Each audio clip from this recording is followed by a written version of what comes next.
sapat ang sasahurin,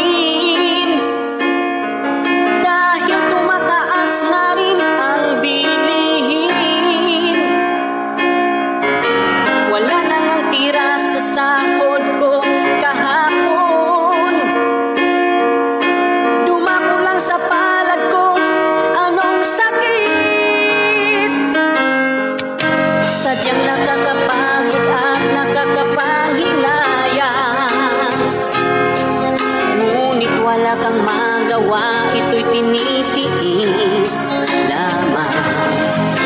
Patuloy na nag-aasam ng dagdag sahod, o bakit kay tagal pa rin hanggang ngayon?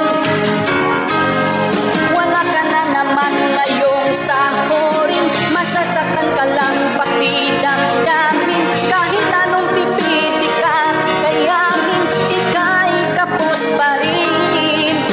At kung sakali na may matira pa, lalagnatin ka lang sa iyong makita. Hindi na dapat ba akong kakain? Bahala na, sana ay magkasya.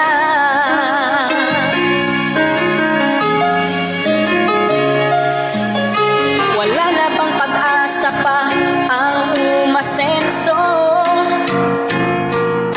Wala na bang ganap sa dagdag sahod ko? Sinisipagan ko naman ang aking trabaho,